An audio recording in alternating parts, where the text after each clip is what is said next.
Hemos tenido varias charlas, hoy tenemos la cuarta sobre innovar para sobrevivir y vamos a tener dos perspectivas de innovación. Una desde la economía a cargo del profesor Mauricio Nieto, autor de libros de la casa de Coediciones, se encuentra en nuestro stand entrando a este pabellón, y también al profesor Ricardo Hoyos, experto en marketing. Entonces le vamos a dar la palabra primero al profesor Mauricio Nieto, que nos va a hablar sobre reindustrialización. Luego vamos a escuchar a Ricardo Hoyos hablándonos sobre marketing y haremos unas preguntas al final. Bienvenidos. Hay una muy abundante bibliografía sobre estos temas. Mariana Mazzucato ha sido muy nombrada recientemente. Acemoglu y Robinson son dos autores también muy reconocidos a nivel mundial. ¿Por qué fracasan los países? Un libro que le dio la vuelta al mundo. Otro libro de Mariana Mazzucato, El Estado Emprendedor, que nos lleva a ese debate: ¿el Estado puede emprender? ¿El Estado contribuye a la creación de riqueza? ¿O el Estado es un estorbo? Este libro, cuya pronunciación es difícil, Vaughan Gyan-Ham, que acaba de escribir Infocracia, uno de los temas también muy recientes. El otro de la misión de economía,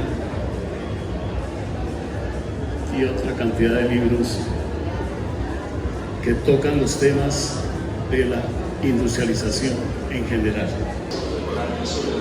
Demuestran que la industria, la agroindustria y la agricultura son los sectores los más importantes para crear riqueza y que ellos son fundamentales para el desarrollo de cualquier economía.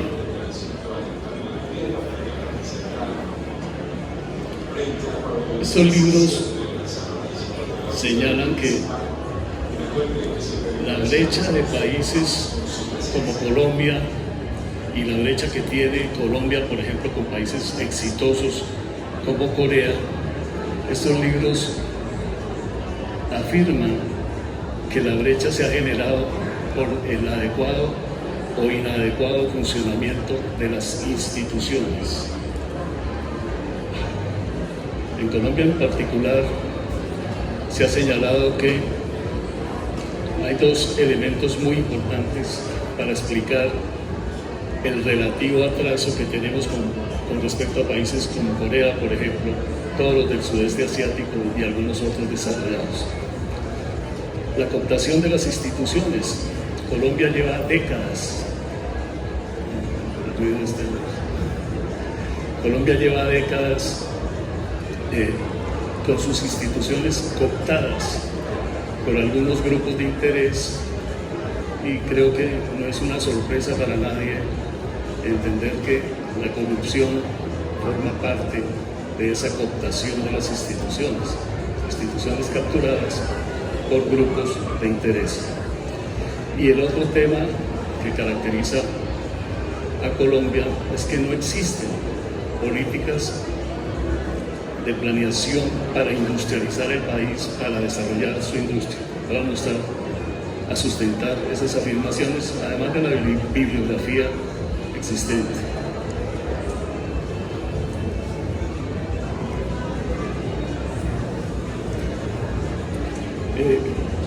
Recogiendo toda esa bibliografía, nosotros hicimos una investigación puntual, comparando a Colombia con Corea del Sur y Malasia, dos economías, Corea del Sur y Malasia, muy exitosas, que se destacan a nivel mundial.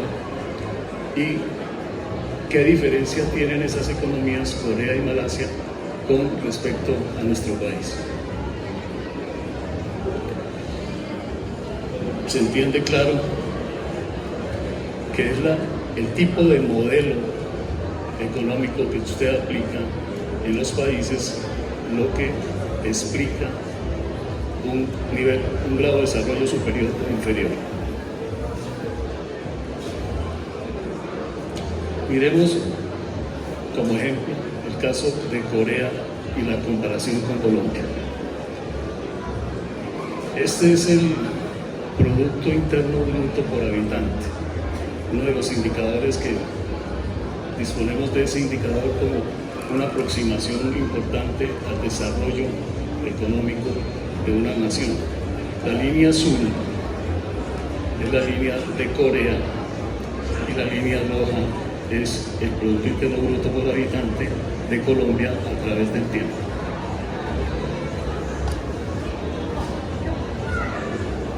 En la década del 60 y hasta mediados del 70, Colombia era más desarrollado que Corea. El Producto Interno Bruto colombiano era superior al Producto Interno Bruto de Corea. Hasta 1975, 1976, Colombia era más desarrollado que Corea. Y claro, surgía la pregunta, ¿por qué? ¿Qué pasó? ¿Por qué Colombia en 1980 tiene $5.600 menos que Corea por habitante? Y recientemente, en el 2022, ya tiene $25.000 por habitante menos. Es decir, la gráfica es ilustrativa por ella misma. Corea, después de la década del 60 y del 70, Corea se disparó y se desarrolló muchísimo más que Colombia. ¿Y por qué pasó eso? Esta es Corea del Sur. ¿Qué hizo Corea? Oh, sorpresa, Corea se dedicó a industrializarse. No solo, hizo una reforma agraria muy importante y hizo todos los esfuerzos dirigidos desde el Estado y el sector privado para convertirse en un país industrializado. La participación de la manufactura y la agroindustria dentro del Producto Interno Bruto superó el 25% y se ha mantenido en esos niveles hasta hoy. Por el contrario, que es algo que sorprende sin calificativos, la línea azul es la participación de la industria manufacturera y la agroindustria dentro del Producto Interno Bruto colombiano. En el 75, Colombia era, con ese indicador, superior a Corea. Teníamos un 22% de manufactura participando en el Producto Interno Bruto del país. Y hoy se quebró a la mitad. Y la industria colombiana solo es el 11% hoy del Producto Interno Bruto colombiano. Es decir, el sector que consume conocimiento, que exige desarrollo, que exige ingeniería,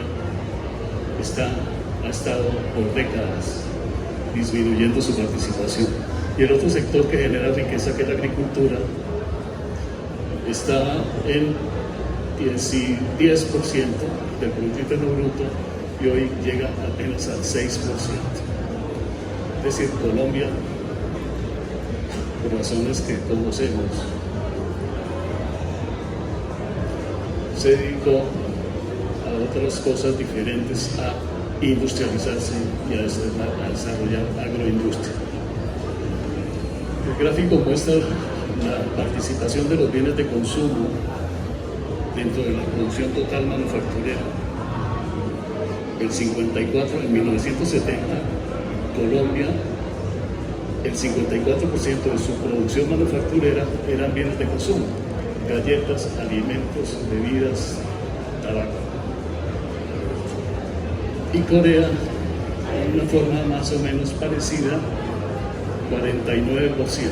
Colombia y Corea en 1970 tenían un desarrollo manufacturero más o menos parecido, 49-50.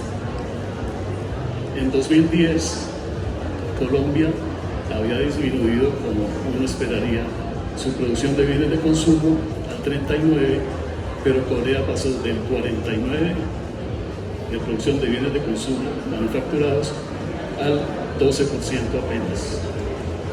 ¿Pero qué fue lo que hizo Corea entonces? Se puso a producir maquinaria y equipo, mecánica, eléctrica y electrónica, bienes de capital.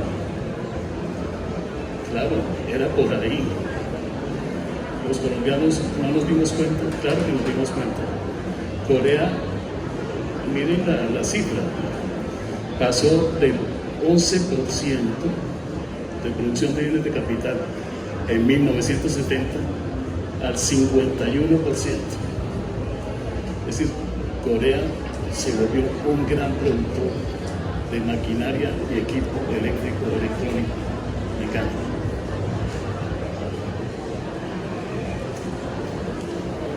Nosotros, por alguna razón, no la conocemos, pero no hay tiempo para explicarlo, decidimos que no, que nosotros éramos un país minero, petrolero, y que lo que debíamos hacer era un modelo extractivista de petróleo y de carbón. Dedicamos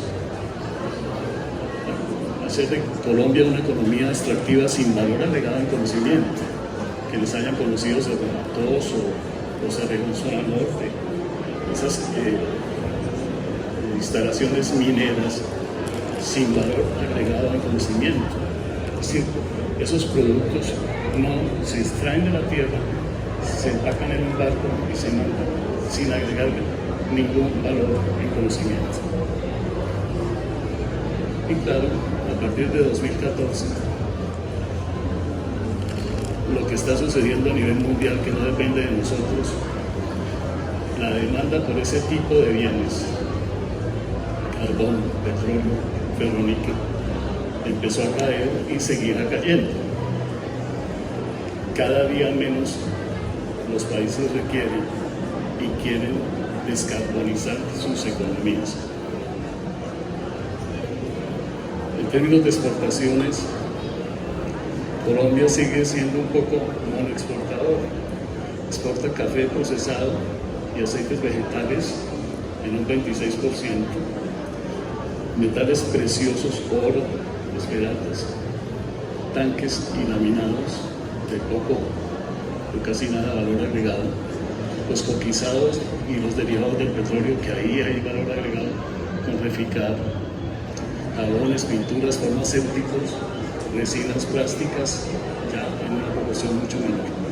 En general, uno puede asegurar que nuestras exportaciones tienen poco valor agregado en conocimiento.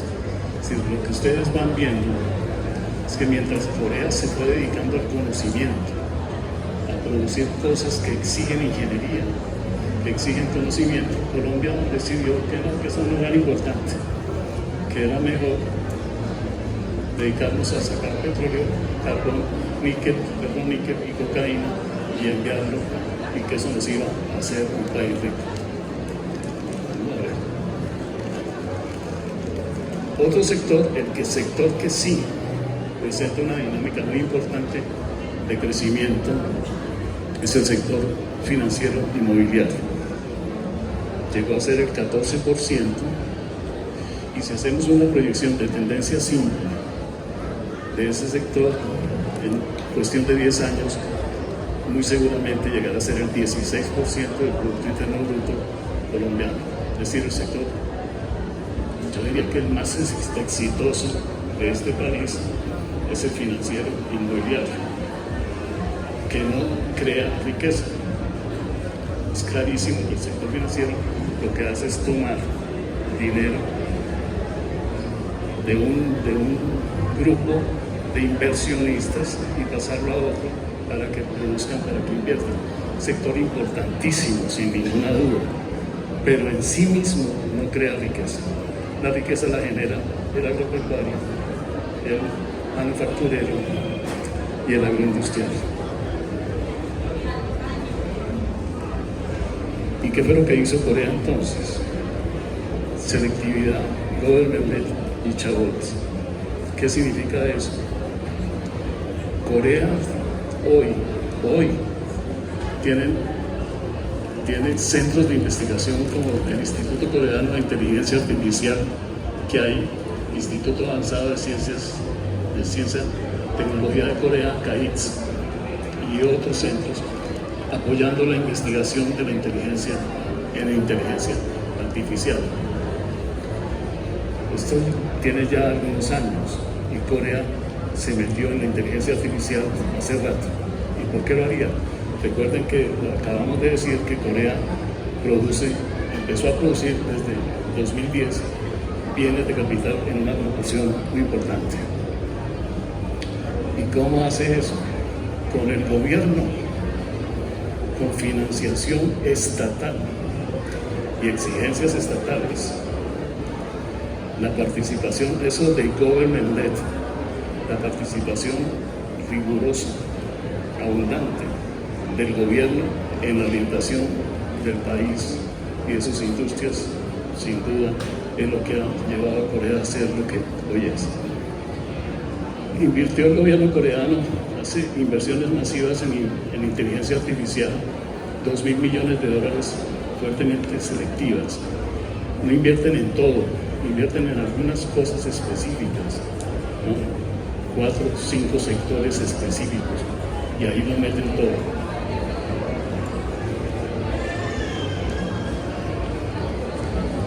Por el contrario, yo investigué, hice entrevistas a 14 directores de centros de investigación productivos, cercanos a los sectores productivos.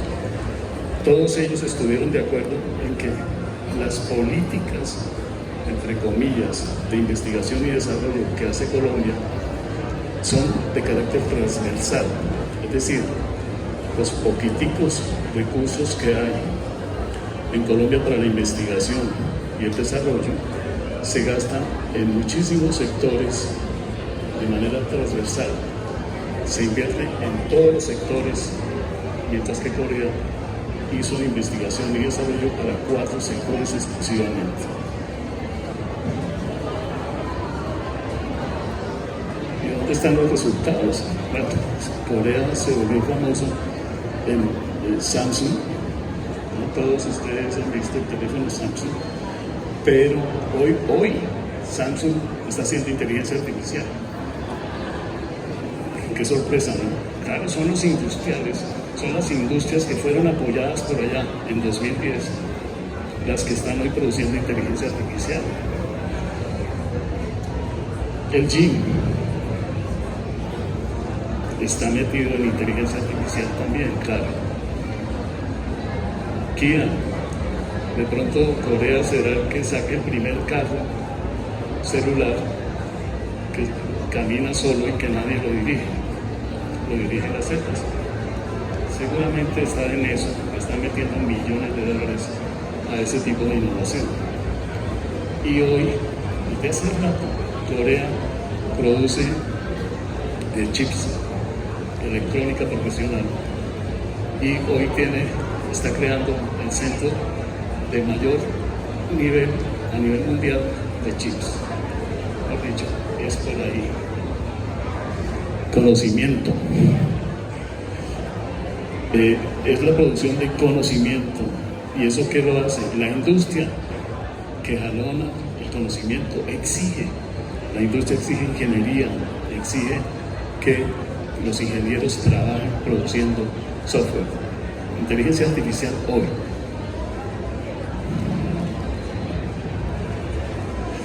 Y no es porque Colombia no se haya dado cuenta.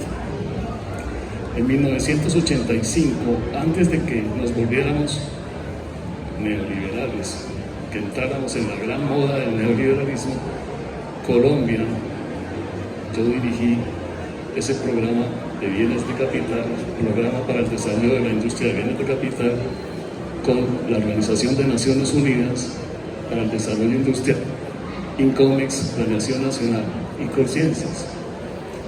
Con esas 4 instituciones creamos, impulsamos un programa de bienes de capital en 1985, cuando en Colombia empezamos a hablar, todos mis colegas, a decir, no, ¿qué industria? Eso es exótico, no tiene sentido. y mucho menos producción de bienes de capital. Ya producíamos en aquella época chips con ingenieros de Unicauca y de los Andes. Ya estaban en la posibilidad, y ellos lo estaban haciendo ya, de producción de electrónica profesional. Se creó el programa de bienes de capital en el 85, nos aliamos con Fede Metal, se hicieron algunos avances en el tema, escribimos artículos, se hicieron investigaciones. ¿Y por qué insistíamos en que hiciéramos bienes de capital? Porque la producción de maquinaria y equipo, mecánico, eléctrico y electrónico, exige niveles de ingeniería, exige conocimiento. Hoy Colombia seguramente estaríamos como Corea produciendo inteligencia artificial. Nuestro destino va a ser consumir inteligencia artificial, los productos que incluyan inteligencia artificial.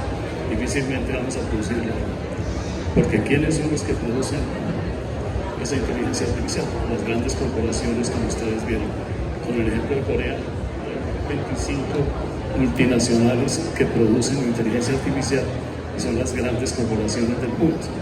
Competir ahí.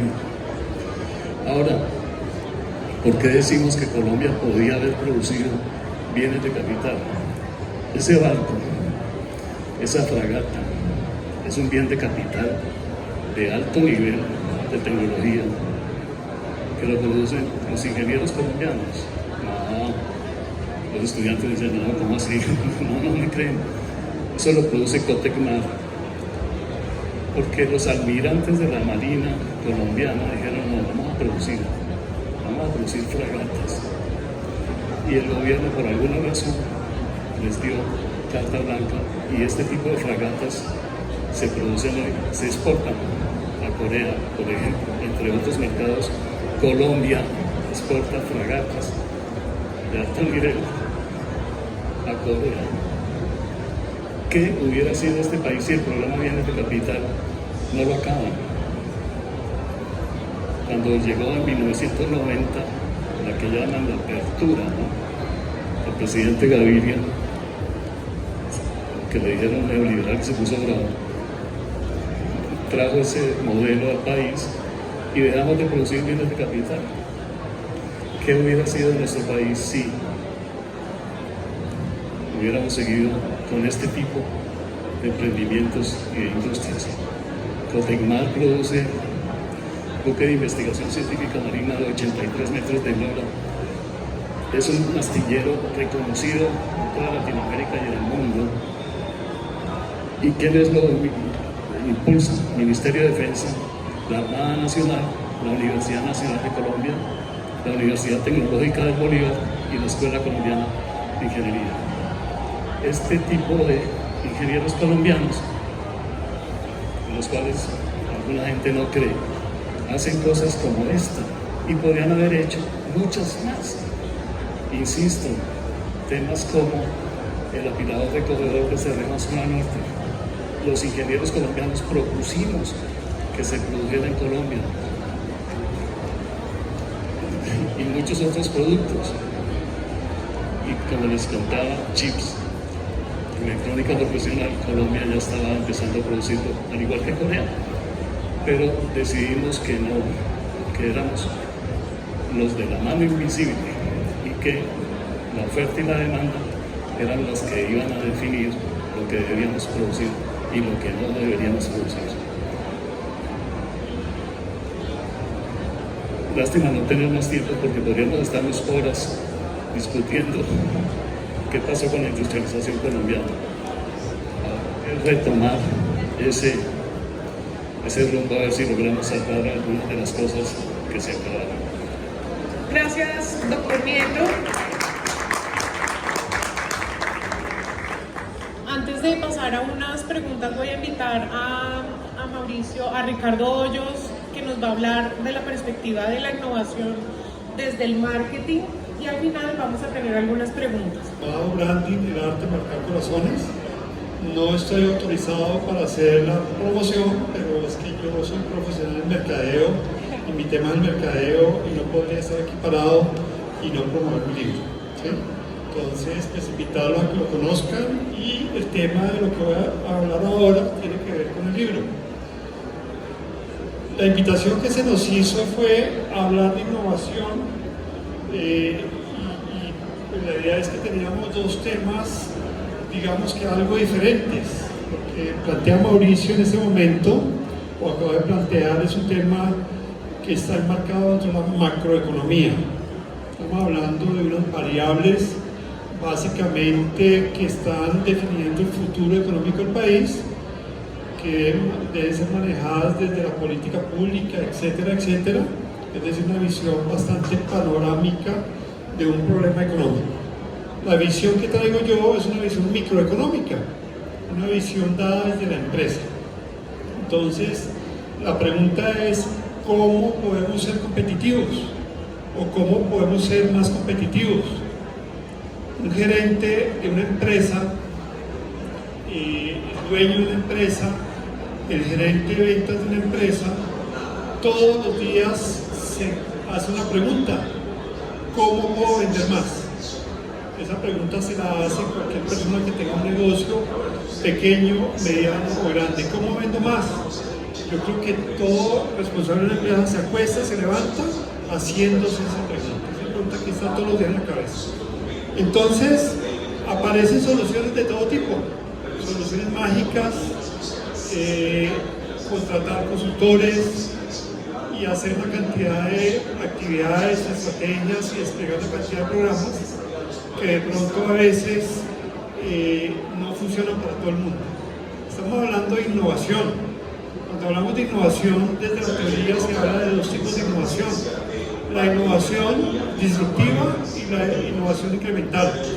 La innovación disruptiva es cuando se lanza al mercado un producto que no existe, que nadie más ha podido desarrollar, y cambia una dinámica de una economía.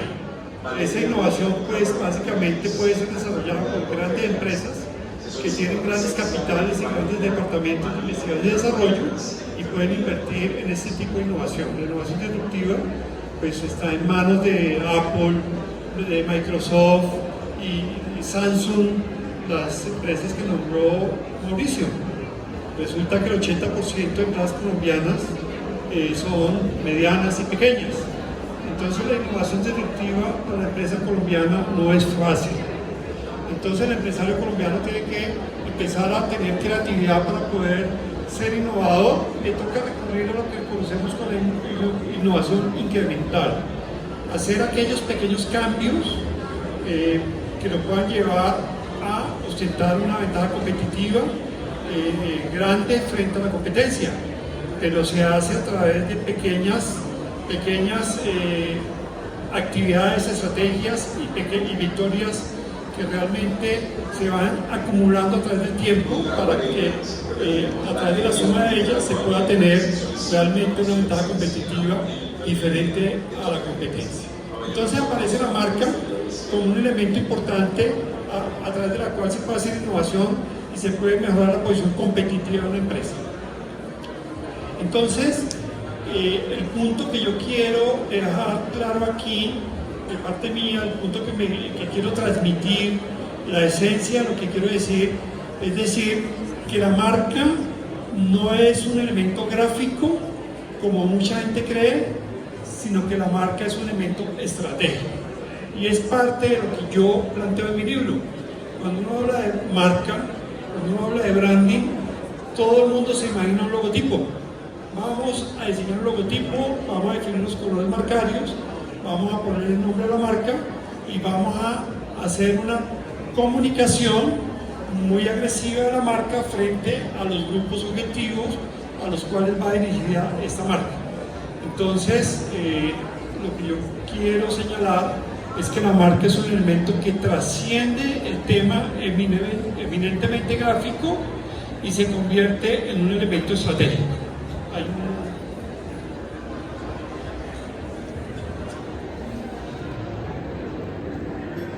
Muy bien.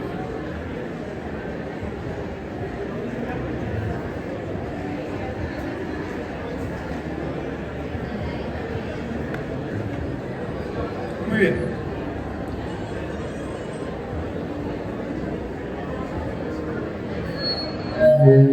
Listo, ya. No, ya está. Muy bien. Entonces, empezar entendiendo el concepto de branding. Cuando hablamos de la marca, gerencialmente hablamos de un proceso llamado branding. Branding básicamente tiene que ver con un proceso gerencial que tiene 3 etapas. Primero definimos la estrategia de la marca, luego diseñamos la marca y luego hacemos la gestión de la marca frente a los grupos objetivos. Entender que el branding básicamente es más que diseñar un logotipo, ya lo dije. El branding pasa por el elemento gráfico, pero también se orienta a construir marcas poderosas. Entonces, las marcas que nosotros conocemos habitualmente, que consumimos habitualmente, las marcas de consumo masivo, las marcas de tecnología que tenemos en nuestros hogares, las marcas de tecnología que tenemos en nuestras oficinas, han tenido un tratamiento que pasa primero por diseñar la marca, pero también por exponer a los consumidores a la marca. En branding lo que buscamos es tener una marca que sea muy notoria, que tenga un proceso que inicia en la mente del consumidor. Entonces, la primera tarea que debe hacer un encargado de una marca es generar visibilidad de esta a través de los diferentes medios. Hablamos de medios digitales, hablamos de medios tradicionales. Hoy en día combinamos on con off, ¿cierto? Tenemos que hacer uso de las nuevas tecnologías, las redes sociales, los motores de búsqueda y otros elementos, pero tenemos que hacer uso también de los medios tradicionales. Es importante entender que hoy en día hay una tendencia y es creer que el marketing tradicional se acabó con la llegada del marketing digital. Y yo creo que es una equivocación muy grande. El consejo que uno debe darle a un empresario hoy en día es obviamente acceder a los medios digitales, pero no pensar que porque tiene perfil en 4 redes sociales, la tarea ya está hecha. A mí me preocupa mucho cuando escucho a un empresario, escucho un programa de radio los domingos donde entrevistan empresarios exitosos y les preguntan qué están haciendo en términos de comunicación de marca. Y dicen, ya tenemos perfil en 4 redes sociales. Y parece que ya tuvieran la tarea solucionada. Y resulta que uno no ha solucionado nada absolutamente cuando ha abierto 4 perfiles en redes sociales. Es necesario, además de esto, hacer inversión en los grandes anunciantes hoy en digital, es decir, pagarle a Google para que uno, en las búsquedas que se hace en su motor de búsqueda, pues la marca no esté presente, y pagarle a las redes sociales para que cuando alguien entre a las redes sociales, la marca de uno esté presente. Y es necesario también hacer uso de otros medios de comunicación importantes. Resulta que Colombia es un país que todavía considera importante el uso de la televisión y la radio para llegarle a ciertos segmentos de la población.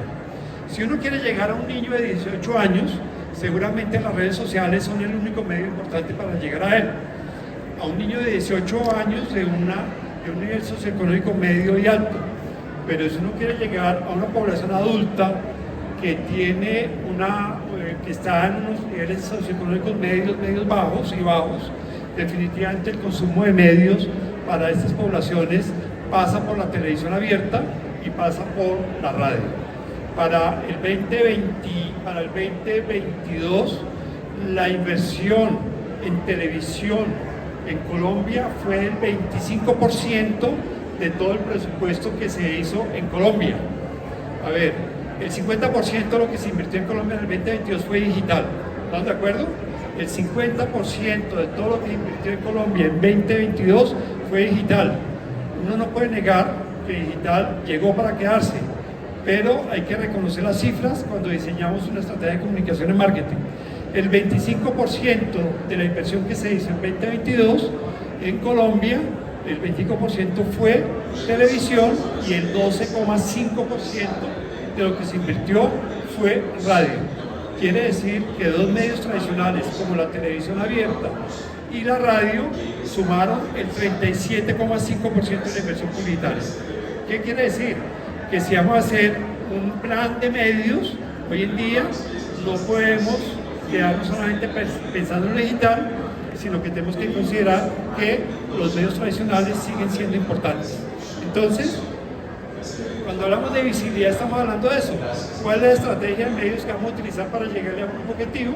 Pues obviamente tenemos que hacer un mix de medios dependiendo del segmento al que estamos dirigiendo nuestra comunicación. Esa comunicación tiene que llevar a que la marca entre en la mente, que la gente o los grupos objetivos conozcan la marca, pero debe haber una comunicación que luego pase al corazón a través de generar conexiones emocionales con la marca, y finalmente del corazón la marca tiene que pasar al bolsillo. Quiere decir que tiene que producirse un movimiento o una transacción en la billetera del cliente. No podemos conformarnos con que la marca sea conocida o que la marca sea querida, sino que la marca tiene que ser comprada. En ese momento se complementan perfectamente los departamentos de mercadeo y los departamentos de ventas de una organización para que se produzca el ejercicio. Y aparece un concepto que es relativamente nuevo hoy en Colombia, que tiene que ser con el brand equity. El brand equity es básicamente el conjunto de activos que tiene una marca y que debe construir una estrategia de mercadeo para que su marca sea considerada una marca relevante en el mercado. Esos 8 elementos están allí relacionados. Lo primero que buscamos es que haya conciencia de marca, que la marca esté en la mente del consumidor. Lo segundo que buscamos es que haya relevancia de la marca, es decir, que lo que ofrece la marca sea importante para el consumidor. Uno como marca no puede salir a ofrecer cualquier elemento si no ha investigado previamente y si no ha descubierto la necesidad que tiene el consumidor. Entonces una marca, para que sea relevante, tiene que estar conectada con la necesidad del consumidor. Eso se define como relevancia. La marca definitivamente tiene que ser diferente en todo sentido, diferente en su diseño, diferente en su comunicación, diferente en su modelo de comercialización, diferente en su servicio y en todos los elementos que se puedan generar diferencia. La marca tiene que dejar conexión emocional. Es muy importante que se llegue al corazón de los consumidores a través de la publicidad, a través del posicionamiento, a través del uso del marketing sensorial, el uso de la música, el uso del empaque creativo y otra serie de elementos, acudiendo a elementos como la responsabilidad social empresarial y hoy en día acudiendo a la inclusión. Hoy en día la inclusión es un elemento muy importante para generar diferencia con las marcas. Entonces, marcas que son inclusivas en términos de género, marcas que son inclusivas con temas, con personas o poblaciones minoritarias en términos de su raza, personas con limitaciones físicas, cuando la marca se preocupa por personas que tienen ese tipo de condiciones, la marca empieza a ser relevante. El otro elemento que hay que tener básicamente en cuenta para que sea una marca poderosa son las asociaciones positivas. Toda comunicación que realice la marca tiene que enmarcarse dentro de lo positivo. Evitar conversaciones negativas en redes sociales, evitar conversaciones en términos políticos, evitar conversaciones que puedan generar algún tipo de sensación negativa con los consumidores. Otro elemento importante es la calidad percibida. Entonces la marca tiene que preocuparse mucho por tener algunas acciones que le demuestran al consumidor que son superiores en términos de su desempeño con respecto a la competencia, y ahí aparece el tema de la marca y aparece el tema de las marcas. Hoy vamos a hablar ahora de las marcas de certificación como un elemento importante para generar diferenciación frente a las marcas y para tener una posición competitiva importante frente a la competencia. Y finalmente está el posicionamiento y la lealtad. Entonces existen varios tipos de marcas de acuerdo a su origen, a quién identifican, de acuerdo a su esencia, cómo identifican, y de acuerdo a su conexión emocional con el consumidor. Yo quiero hablar de algunas en especial, y son las marcas de certificación, que es un poco el foco de esta conversación. Y voy a traer a colación dos marcas muy relevantes que tienen que ver con temas de tipo cultural. Voy a hablar como ejemplo de las marcas dirigidas a las comunidades judías y las marcas dirigidas a las comunidades musulmanas como ejemplo. Existen en Colombia dos empresas, Alpina y Colanta, que en su proceso de planeación estratégica se dieron cuenta que habían dos poblaciones muy relevantes a nivel mundial y decidieron lanzar productos dirigidos a estas poblaciones. Hicieron un análisis y encontraron, primero fue Colanta, encontró que la comunidad musulmana en el mundo asciende aproximadamente a 1.200 millones de personas. En el mundo hay alrededor de 8.000 millones de personas y 1.200 millones de esas personas profesan la religión musulmana. Y resulta que hay unos países muy ricos, dentro de eso son 67 países, más o menos, donde se profesa esta religión, y muchos de esos países son países ricos. Arabia Saudita, Kuwait, Emiratos Árabes y otros, que son países petroleros que tienen un poder adquisitivo muy alto y que tienen un Producto Interno Bruto muy alto. Colanta se dio cuenta que era importante poner su mira en estos países y llegar a comercializar sus productos. Pero resulta que la religión musulmana es una religión muy concreta en términos de cómo se deben fabricar sus productos para poder ser consumidos de acuerdo a su ley. Se conoce esto como la ley halal, que es la ley de los musulmanes. Los judíos también tienen otro tipo de condición religiosa y es la norma kosher, que es la norma que define cómo deben ser producidos y consumidos los productos para que, en términos de esa ley, puedan ser consumidos por las personas que practican esa religión. Resulta que en Estados Unidos hay alrededor de 9.200.000 judíos en Estados Unidos, con un poder adquisitivo muy alto, ¿sí? Alpina, nuestra empresa colombiana, se dio cuenta de eso, montó una fábrica en Estados Unidos y empezó a desarrollar productos certificados con la norma kosher de los judíos, y Colanta empezó a fabricar y a certificar sus productos con la norma halal de los musulmanes. ¿Con qué objetivo? De llegarle a unos mercados muy particulares con unos poderes de compra muy altos y que le permitían generar un crecimiento en sus ventas bien altos. Ese es un ejemplo de cómo la marca trasciende el elemento eminentemente gráfico y se convierte en un elemento estratégico. La apuesta de Colanta fue llegarle a los países ricos que practican su religión, a los musulmanes, específicamente países de la península arábica, Arabia Saudita, Kuwait, Emiratos Árabes y demás. Y la estrategia de Alpina fue muy concreta: llegarle a los judíos residentes en Estados Unidos, 9.200.000 judíos. Judíos, pues obviamente también hay en Israel, hay 12 millones de judíos en Israel, pero el poder de compra que hay en Israel es definitivamente mucho más bajo con respecto al poder de compra que hay en Estados Unidos. Entonces, aparecen todas las marcas de certificación que aparecen allí, y los ejemplos más claros que quería traer hoy son los de Colanta y los de Alpina a través de la norma kosher de los judíos y la norma halal de los musulmanes. Pero hay otro mercado importante en el mundo, que es el mercado del comercio justo. Resulta que el comercio justo es una manera de hacer negocios donde se tienen en cuenta las condiciones de las poblaciones donde se producen las materias primas que se utilizan para fabricar esos productos. Por ejemplo, el café.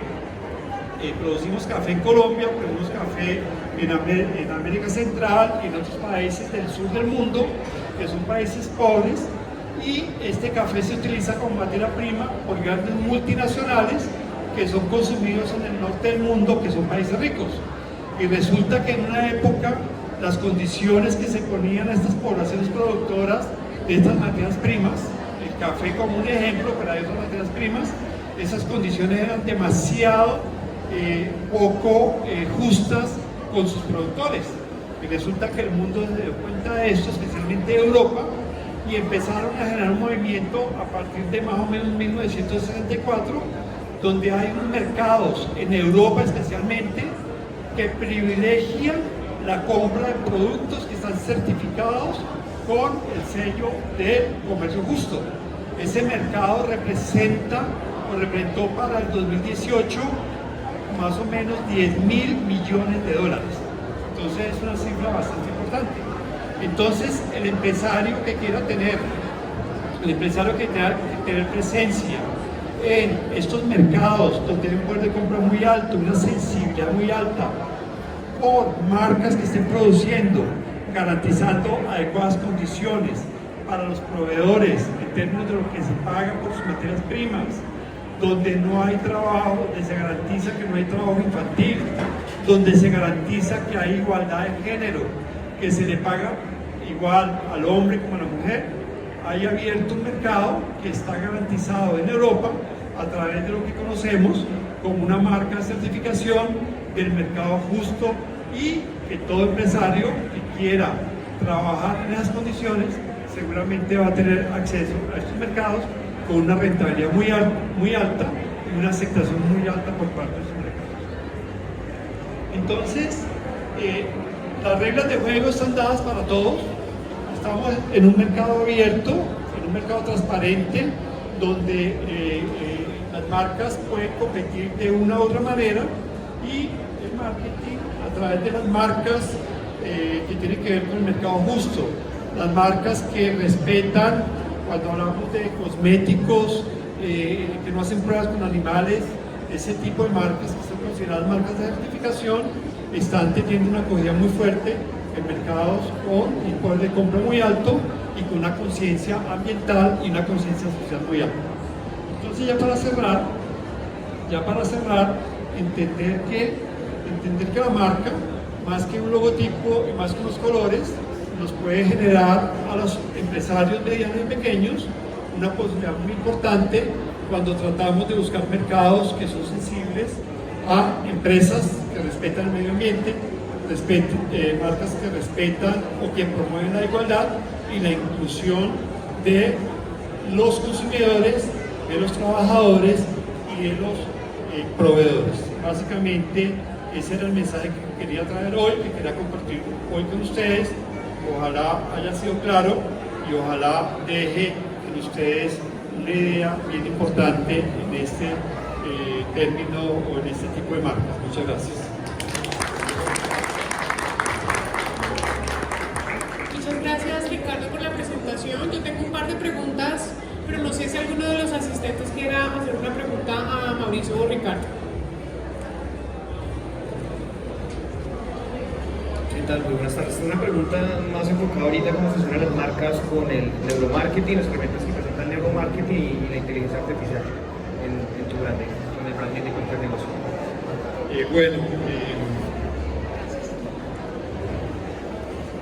La pregunta es muy compleja. La inteligencia artificial lo está cambiando todo, ¿sí? Pero no está cambiando la forma de sentir.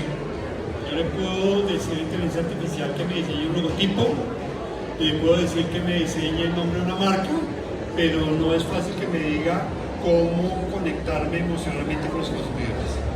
Definitivamente sí estamos utilizando inteligencia artificial para diseñar marcas y para diseñar estrategias, pero el problema no es ese, el problema no es cómo diseño, sino cómo me relaciono. Cuando yo genero una campaña, la inteligencia artificial no me lee fácilmente la reacción del consumidor, ¿sí? Si la persona realmente tiene una actitud positiva frente a la marca, no me lo puede hacer la inteligencia artificial, sí me lo puede hacer el neuromarketing, ¿cierto? Pero no la inteligencia artificial. Entonces, aquí lo importante no es aceptar de manera absoluta lo que diga la inteligencia artificial, ni aceptar de manera absoluta lo que diga el neuromarketing, ni aceptar de manera absoluta lo que diga el marketing digital, sino que hay que cuestionar. ¿Estamos de acuerdo? porque el gran error que hemos cometido y el error que cometemos nosotros en Colombia es que aceptamos todo lo que viene de afuera sin ningún tipo de pregunta y sin ningún tipo de duda. La gente traga entero. Yo estoy en este momento en una campaña con mis estudiantes tratando de sensibilizarlos. ¿Por qué? Porque el que vende tecnología, el que vende, la agencia que vende marketing digital, la agencia que vende neuromarketing, trata de hacerle ver al comprador que ese es el único camino que existe, y resulta que no. Entonces yo a mis estudiantes les digo, mire, coja las cifras y tenga en cuenta cuál es el consumo de medios para que pueda diseñar su estrategia. Lo dije cuando estaba aquí mostrando mi información. 2022, inversión publicitaria en Colombia, digital 50%. Claro, nadie puede decir que digital no llegó para quedarse, pero es que televisión abierta se come el 25% de la inversión publicitaria. ¿Por qué pasa esto? Porque somos un país pobre.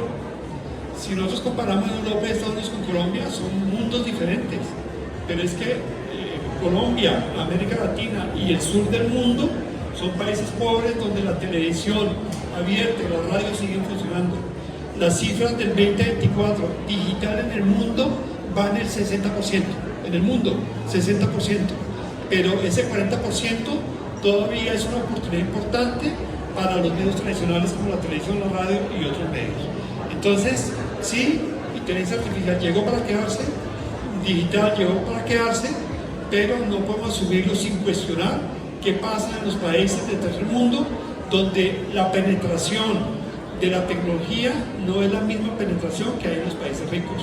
Aquí no tenemos plan, no todo el mundo tiene plan de datos, no todo el mundo tiene acceso a streaming.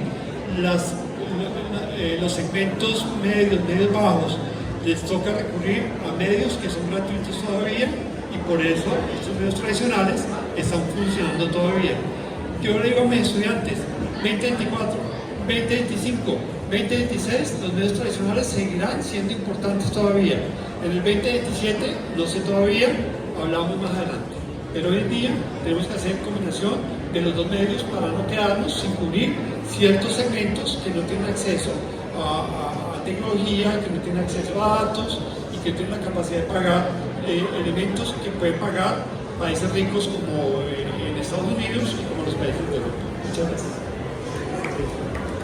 Muchas gracias. Yo tengo una pregunta para cerrar para el doctor Mauricio Nieto, y es: ¿cuáles son esos sectores o subsectores que tienen más potencial para la reindustrialización en el país? Es concreto, pero no es sencillo. ¿Cuáles son esos sectores y cómo financiar esa reindustrialización? Sí, creo que alcanzaron a ver que alimentos y bebidas son nuestro principal producto de exportación.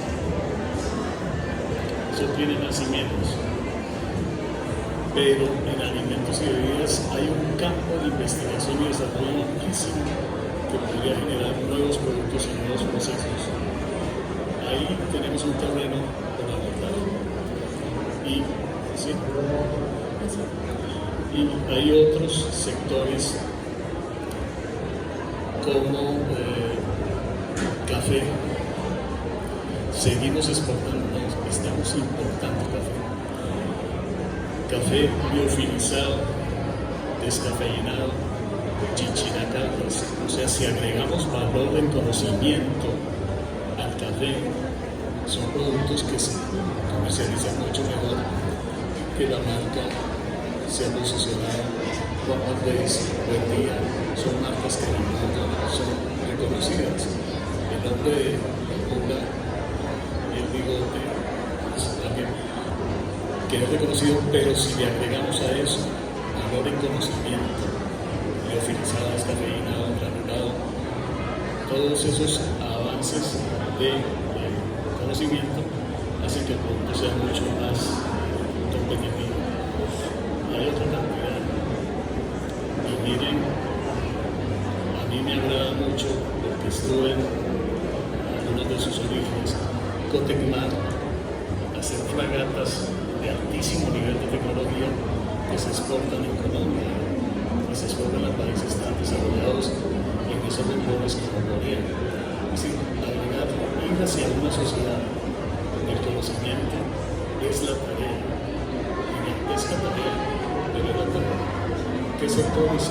Aquellos donde podemos agregar conocimiento son fundamentales. Se han elegido 4 sectores, ¿no? Textil, confección, esos sectores que generan mucho empleo, pero a esos sectores les debemos y tenemos que agregar conocimiento, de lo contrario seguimos patinando un poco en una industria. Muchas gracias. Antes de cerrar, los invito a que nos visiten una pregunta, sí. Teniendo en cuenta que Colombia es un país que tiene un desarrollo relativamente quedado comparado con otros países, ¿vale la pena invertir en la industria científica? ¿Vale la pena invertir en la industria científica y en la innovación biotecnológica y farmacéutica acá en Colombia? ¿O no vale la pena? Habría que pensar específicamente en eso. Me hace recordar el tema de plásticos. El Instituto de Investigación de Plástico y el Caucho en Medellín, donde yo estuve en su creación, produce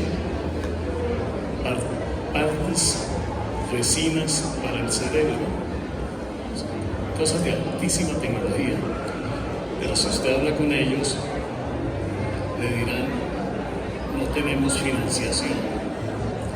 Los recursos que maneja Conciencias son realmente ridículos. Entonces son proyectos, como señalé ahí, transversales, 5 millones de pesos, 10 millones de pesos para los centros de investigación, para muchos centros y para muchas empresas. Entonces, ¿qué proyecto podemos hacer serio, riguroso, de alto nivel, con 5 o 10 millones de pesos? Son proyectos para comprar un computador. Sí, en el Instituto de Investigación del Plástico y el Caucho, yo era vicepresidente de Acoplásticos, y se enviaron 5 ingenieros colombianos a capacitar en Alemania en procesos de alta tecnología y de punta. Ahora esos ingenieros llegan al Instituto de Investigación del Caucho y el Plástico y necesitamos plata, financiación para impulsar. Estén de acuerdo en este momento que son plásticos, resinas plásticas que se hacen con el Instituto de Investigación. Y así habría otros ejemplos. Preocupa la dispersión. Es decir, cuando usted habla con la gente de Conciencias en este momento puede haber cambiado, pero es transversal. Hay que financiarle proyectos a todo el mundo, eso es democrático. Entonces todo el mundo recibe 5 millones de pesos. Y así no. Selectividad es el secreto que nos enseñó Corea y todos los países exitosos. Sea selectivo, concéntrese en pocos productos y pocos sectores. Participación altísima del gobierno. Uy, los neoliberales se espantan. ¿Cómo que el gobierno? Es el gobierno. En Corea fue el government-led, se lo inventaron ellos. Y la señora Mazzucato está insistiendo en ese punto. Es el Estado emprendedor. Y financiación para poder hacer proyectos de verdad ambiciosos. ¿Cuánta plata costó la fragata de Cotecmar en investigación y desarrollo? ¿Quién la financió? El Estado. Y se están exportando. Muchas gracias, los esperamos en nuestro stand al final del pasillo. Ahí pueden conseguir las publicaciones de los autores y pueden seguir conversando con ellos. Muchas gracias.